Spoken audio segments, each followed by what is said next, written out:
Sunitha Williams నేల మీద కాలు పెట్టాక అంతరిక్షంపై సామాన్యుడిలో అనేక ప్రశ్నలు తలెత్తుతున్నాయి. ఆ ప్రశ్నలకు సమాధానాలు వింత వింతగా ఉండటంతో కొంత కన్ఫ్యూజన్లో కూడా పడుతున్నారు. కానీ అంతరిక్షంలో జరిగేటివన్నీ వాస్తవాలే.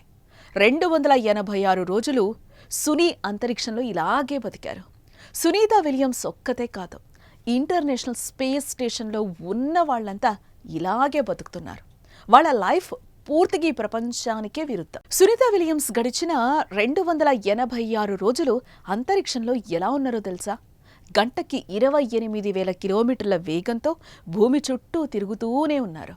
భూమి తన చుట్టూ తాను తిరగడానికి 24 అవర్స్ పడుతుంది. ఆ 24 అవర్స్లో ఇంటర్నేషనల్ స్పేస్ స్టేషన్ రోజుకి 16 సార్లు తిరుగుతుంది. అంటే ప్రతి 90 నిమిషాలకి ఒక రౌండ్ వేసుకుంటుంది. భూమి నుంచి 420 కిలోమీటర్ల ఎత్తులో గంటకు 28,000 కిలోమీటర్ల వేగంతో తిరిగే ఈ స్పేస్ స్టేషన్లో 286 రోజులు గడిపింది సునీత విలియమ్స్ అండ్ టీమ్. అంటే వాళ్ళు నేలపై నుంచి రోదసీలోకి వెళ్ళిన తర్వాత ఒక్క సెకండ్ కూడా ఒక చోట ఉండలేదన్నమాట. శూన్యం నుంచి భూమిని చూస్తూ దాని చుట్టూ తిరుగుతూనే ఉన్నారని అర్థం చేసుకోవాలి. భూమి మీద మనకు రోజుకి ఒక సూర్యోదయం, ఒక సూర్యాస్తమయం ఉంటుంది కదా.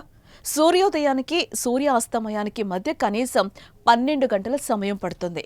కానీ రోదసీలో ఉన్న ఇంటర్నేషనల్ స్పేస్ స్టేషన్లో రోజుకి 16 సూర్యోదయాలు, 16 సూర్యాస్తమయాలుంటాయి. అంటే ప్రతి గంటన్నరకు ఒకసారి సూర్యోదయం వస్తుంది, ప్రతి గంటన్నరకు ఒకసారి సూర్యాస్తమయం ముగుస్తుంది. వ్యోమగాములకు భూమి మీద ఒక రోజు 24 గంటలైతే అంతరిక్షంలో కేవలం 90 నిమిషాలే అన్నమాట. కానీ వీళ్ళు మాత్రం భూమి మీద ఉన్న సమయాన్నే పరిగణలోనికి తీసుకొని జీవిస్తారు. అంతరిక్షంలో భూమికి పూర్తి భిన్నమైన వాతావరణంలో వాళ్ళు జీవిస్తారు. కాబట్టి వాళ్ళు కొన్ని ప్రత్యేకమైన జాగ్రత్తలు తీసుకోవాల్సి ఉంటుంది. నిజానికి మనం నేల మీద నడుస్తాం కదా, నడిచేటప్పుడు మన కాళ్ళు, చేతులు, శరీర భాగాలు కదులుతాయి. కానీ రోదసిలో వాళ్లకు నేల ఉండదు. మనం నీళ్లలో ఈదినట్టు వ్యోమగాములు శూన్యంలో ఈదుతూ ఉంటారు. ఫలితంగా వాళ్ళ శరీర భాగాలపై ఒత్తిడి ఉండదు. ఎముకలకు సంబంధించిన సమస్యలు వచ్చే అవకాశం ఉంటుంది. ఇందుకోసం వాళ్ళు 24 అవర్స్లో 2 గంటలు కొన్ని ప్రత్యేకమైన ఎక్సర్సైజులు చేయాల్సి ఉంటుంది.